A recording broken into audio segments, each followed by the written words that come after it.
नमस्कार विद्यार्थी मित्रांनो, क्रिएटिव्ह मॅथ्स मराठी या आपल्या लाडक्या युट्यूब चॅनलमध्ये तुमच्या सगळ्यांचं सहर्ष स्वागत आहे. आज इयत्ता 10वीचा शेवटचा पेपर संपला, भूगोलाचा पेपर संपला. आता 10वी नंतर पुढे काय मित्रांनो, या संदर्भात आपण चर्चा करणार आहोत. 10वी नंतर पुढे कुठल्या प्रकारचे तुमच्याकडे ऑप्शन्स असतात त्यावर चर्चा करायची आहे आणि करिअरच्या नेमक्या कुठल्या वाटा असतात यावर आपण थोडक्यात चर्चा करूयात. आणि करिअरचा मार्ग निवडत असताना आपण नेमकी कुठली काळजी घेतली पाहिजे, आपल्यातल्या क्षमता ओळखून आपण कुठल्या फील्डमध्ये गेलं पाहिजे, त्या अनुषंगाने डिटेलमध्ये चर्चा होईल.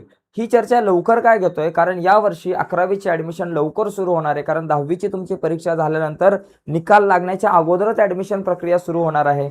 म्हणजे येत्या काही दिवसात लगेच अनाउन्समेंट होऊ शकते की आता 11वीची प्रवेश प्रक्रिया कधी सुरू होणार. कारण मागे एक बातमी होती की पेपर सुरू संपल्यानंतर लगेच 11वीची प्रवेश प्रक्रिया सुरू होणार आहे. म्हणून 10वी नंतर पुढे काय करायचं हे आत्ताच ठरवणं खूप गरजेचं आहे. तर जाऊयात पटकन पुढे जाण्याच्या अगोदर एक रिक्वेस्ट करतो, नवीन असाल मित्रांनो तुम्ही आपल्या यूट्यूब चॅनलवर आणि अजूनपर्यंत आपला चॅनल सबस्क्राईब नसेल केला तर आत्ताच आपला चॅनल सबस्क्राईब करा आणि त्या बाजूला असलेलं बेलचं बटन दाबायला विसरू नका. मित्रांनो, 10वी नंतर पुढे काय हे आपण काही साधारणतः महत्त्वाचे काही जे इम्पॉर्टंट भाग आहेत 10वी नंतर तुम्ही काय काय करू शकता यावर चर्चा करूयात. आणि नंतर मग आपण यावरती चर्चा करू की कुठल्या फील्डमध्ये आपण गेलं पाहिजे हे कसं ठरवायचं आणि हे ठरवत असताना कुठली काळजी घ्यायची, कुठल्या गोष्टींकडे तुम्ही लक्ष नाही दिलं पाहिजे, या सगळ्या मुद्द्यांवर चर्चा होईल. सगळ्यात पहिली गोष्ट, 10वी नंतर तुम्ही जाता 11वीला. कितवीला जाता? 11वीला, 11thला. मग 11वीला म्हणजे तुम्ही 11वी आर्ट्सला जाऊ शकताय, 11वी कॉमर्सला जाऊ शकताय किंवा 11वी सायन्सला जाऊ शकताय. म्हणजे तुमच्याकडे हे 3 ऑप्शन आहे. 10वी नंतर तुम्ही जर 11वीला ॲडमिशन घ्यायचं असेल तर आर्ट्स, सायन्स किंवा कॉमर्स.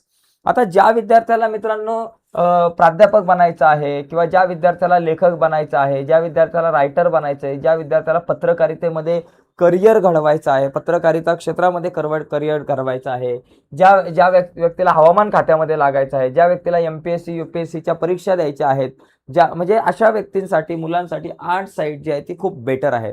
ज्या विद्यार्थ्यांना पुढे जाऊन चांगला वक्ता व्हायचा आहे किंवा खूप चांगल्या प्रकारे रिपोर्टर व्हायचा आहे, अशा विद्यार्थ्यांसाठी आर्ट साईड चांगली आहे.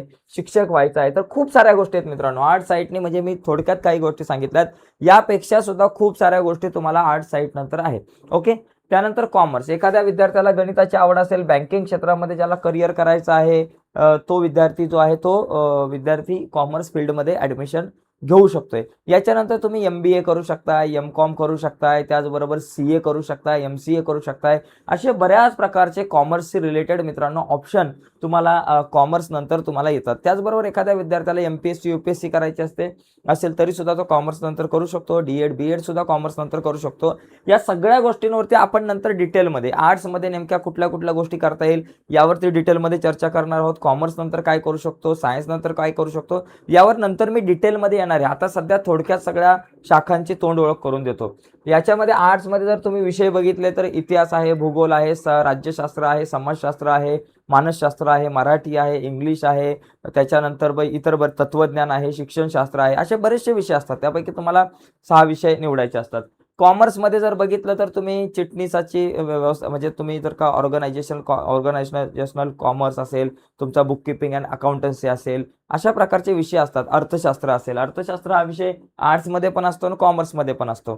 त्याच्यानंतर सायन्स फील्डमध्ये जाऊ शकता तुम्ही. 11वी नंतर सायन्स करू शकताय. ज्या विद्यार्थ्याला बाबा भविष्यामध्ये मेडिकल फील्डमध्ये जायचं आहे, इंजिनिअरिंग फील्डमध्ये जायचं आहे, ते विद्यार्थी सायन्स करू शकताय. टीचर बनायचं असेल तरी सुद्धा सायन्स करू शकताय. त्याचबरोबर MPSC UPSCच्या परीक्षा तुम्हाला सायन्स, आर्ट्स, कॉमर्स तिघांपैकी कशामधूनही तुम्हाला देता येतात. ओके. त्याच्यानंतर डिप्लोमा. 11वी नंतर तुम्ही डायरेक्ट डिप्लोमाला ॲडमिशन घेऊ शकता. आता डिप्लोमा म्हणजे काय माहिती आहे का, टेक्निकल नॉलेज मी तुम्हाला मिळणार आहे. पण डिप्लोमामध्ये सुद्धा बऱ्याचशा शाखा आहेत. डिप्लोमामध्ये मेकॅनिकल इंजिनिअरिंग आहे तुम्हाला, त्याच्यानंतर सिव्हिल आहे, कम्प्युटर आहे, इलेक्ट्रिक आहे, इलेक्ट्रॉनिक्स आहे, AI आता आला असेल. अशा बऱ्याचशा शाखा याच्यामध्ये. मग त्याच्यातल्या नेमक्या कुठल्या शाखेमध्ये तुम्हाला जायचं आहे हा एक महत्त्वाचा मुद्दा आहे. तर निवडताना ती काळजी घ्या, कुठल्या शाखेमध्ये मला जायचं डिप्लोमामध्ये. तुम्ही 10वी नंतर डायरेक्ट डिप्लोमाला सुद्धा ॲडमिशन घेऊ शकताय. त्याच्यानंतर एक ITIचा कोर्स आहे तुम्हाला.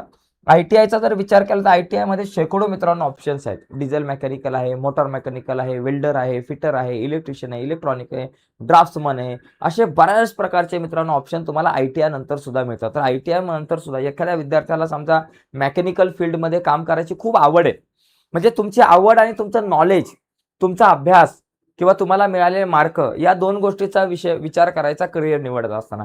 एखाद्या विद्यार्थ्याला खरंच खूप आवड आहे, घरातली गाडी जरी बंद पडली तर तो पटकन दुरुस्त करतोय, त्याला घरातली सगळी इलेक्ट्रिकची कामं येतात, बल्ब बदलता येतोय, त्याला एखादा बोर्ड जर का खराब झाला असेल तर तो नीट करता येतोय, तर घरातला एखादा मिक्सर ग्राइंडर खराब झाला तर तो पटकन नीट करतोय, इस्त्री खराब झाली तर पटकन नीट करतोय. असं इलेक्ट्रॉनिक क्षेत्राशी जर तुमच्यामध्ये जर का आवड असेल तर, आणि जर तुम्हाला चांगले टक्के पडले, 80-90 चांगले टक्के पडत असेल, तर तुम्ही डिप्लोमामध्ये जाऊन तुम्ही इलेक्ट्रिकल इंजिनिअरिंग वगैरे करू शकताय. आणि जर त्या विद्यार्थ्याला 40, 50, 60 टक्के पडतायत तर मग त्याला झेपणार नाही डिप्लोमा. मग तो विद्यार्थी ITI मध्ये इलेक्ट्रिशियनचा कोर्स करू शकतोय. इथून सुद्धा म्हणजे ITI मधून इलेक्ट्रिशियनचा कोर्स करून सुद्धा तुम्हाला पुढे रेल्वे भरतीच्या परीक्षा असतात, त्याच्यामध्ये तुम्हाला खूप चांगल्या प्रकारच्या अपॉर्च्युनिटी आहेत. बरेचसे माझे मित्र असे की रेल्वे भरतीमध्ये आहेत, त्याचबरोबर बाहेरच्या देशामध्ये सुद्धा ITI करून बरीचशी मुलं कामाला जातात. माझा एक मित्र मॉरिशियसला आहे, एक मित्र युरोपमध्ये गेलेला आहे. तर अशा बऱ्याच ठिकाणी ITI करून सुद्धा करिअरच्या संधी आहेत. आणि त्याच्यानंतर 10वी नंतर इतर सुद्धा तुम्ही कम्प्युटरचे कोर्स वगैरे किंवा नर्सिंगचे कोर्स वगैरे सुद्धा करू शकताय. तर ह्या काही बेसिक गोष्टींवरती आपण चर्चा केली मित्रांनो. फक्त 10वी नंतर 11वीच नाहीये, तर तुम्हाला ITI आहे, डिप्लोमा आहे आणि इतर बऱ्याचशा गोष्टी. तर या सगळ्या गोष्टी तुम्हाला आहेत. आता यामधल्या प्रत्येक गोष्टीवरती मी नंतर डिटेलमध्ये चर्चा करणार आहे, डिटेल्समध्ये चर्चा करणार आहे. त्याच्यामुळे काळजी करायची नाहीये. याच्यानंतर एक काळजी घ्यायची मित्रांनो, आपल्याला कुठली काळजी घ्यायची, निर्णय घेत असताना काय काळजी घ्यायची. पहिली गोष्ट स्वतःची आवड. तुम्हाला कशात आवड आहे ते बघा. माझा मित्र कुठं चाललाय बोंबलत त्याच्या मागं मी चाललोय पळत, असं काही करायचं नाहीये. माझा मित्र चाललाय कॉमर्सला, मग मी त्याच्या मागं चाललोय कॉमर्सला. भावा तुझी आवड काय? तुला काय आवडतं? पालकांनी खूप फोर्स केला. पालकांनी पण फोर्स करत असताना थोडा विचार करा, तुमच्या मुलाला कशामध्ये आवड आहे आणि त्याच्या ॲबिलिटीज काय, त्याच्या क्षमता काय आहे. या दोन गोष्टी खूप महत्त्वाच्या आहे. आवड आणि क्षमता. आवड आहे तर सवड आहे. पहिली गोष्ट तुमच्यामध्ये आवड पाहिजे आणि दुसरी गोष्ट क्षमता पाहिजे. या दोन गोष्टी लक्षात घ्या. आवड काय, क्षमता काय. एखाद्या मुलाला इलेक्ट्रॉनिक्सची खूप आवड आहे, त्याला सगळ्या इलेक्ट्रिशियनच्या वस्तू दुरुस्त करता येतात, बरोबर. ही झाली त्याच्यातली आवड, सगळं येतंय त्याला.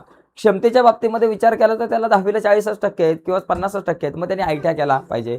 ITI करत असताना इलेक्ट्रिकलमध्ये जाऊ शकतो, इलेक्ट्रॉनिकमध्ये तुम्ही जाऊ शकतो ITIचा कोर्स. आणि जर त्याला 90-95% पडले तर तो डिप्लोमाला जाऊ शकतो, इंजिनिअरिंग करू शकतो. आणि हां, ITI नंतर पण तुम्हाला इंजिनिअरिंग करता येते, डिप्लोमा वगैरे करता येतो, या सगळ्या गोष्टी करता येतात. त्याच्यामुळे काळजी घ्यायची नाही. त्याच्यामुळे तुमची आवड काय आहे, तुमच्या क्षमता काय आहे, या दोन गोष्टी तुम्ही निवडल्या पाहिजेत. आणि मार्क्सवरच निर्णय घेऊ नका.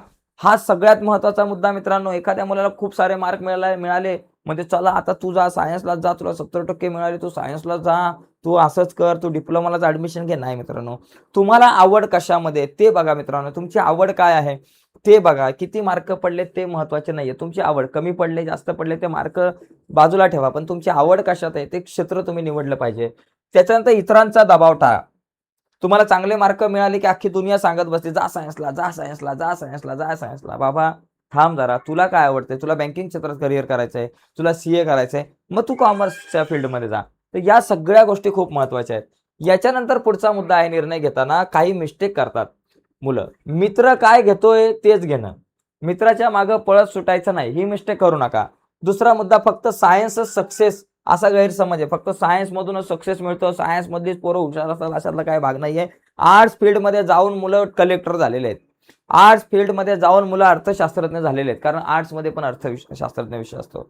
आर्ट्स फील्डमध्ये जाऊन हवामान खात्यात लागलेले आहेत मुलं.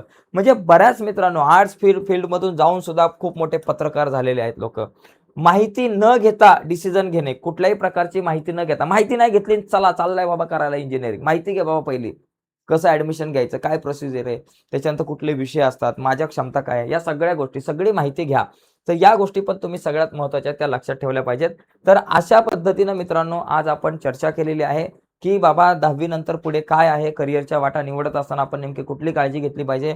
आणि त्याचबरोबर संध्याकाळी एक महत्त्वाच्या मुद्द्यावरती लाईव्ह आहे. 11वीची ॲडमिशन प्रक्रिया लवकर सुरू होते आहे मित्रांनो, खूप लवकर यावर्षी सुरू होणार आहे. ती प्रक्रिया कशी असणार आहे, कधीपासून तुम्हाला ऑनलाईन अप्लाय करता येणार आहे, या सगळ्या मुद्द्यांवरती आज आपण संध्याकाळी लाईव्ह लेक्चरमध्ये चर्चा करणार आहोत. तर आता सध्या तरी या चर्चेमध्ये इथेच थांबूयात. आणि तुम्हाला मित्रांनो कुठल्या फील्डच्या संदर्भात माहिती हवी असेल तर व्हिडिओच्या खाली तुम्हाला कमेंट बॉक्स आहे, कमेंट बॉक्समध्ये कमेंट करा आणि कुठल्या फील्डमध्ये तुम्हाला जायचं आहे त्या संदर्भात प्रश्न विचारा. आपण त्याच्यावरती व्हिडिओ बनवण्याचा प्रयत्न करू. तर आजच्या चर्चेत तिथेच थांबूयात. बाय मित्रांनो, धन्यवाद सर्वांना.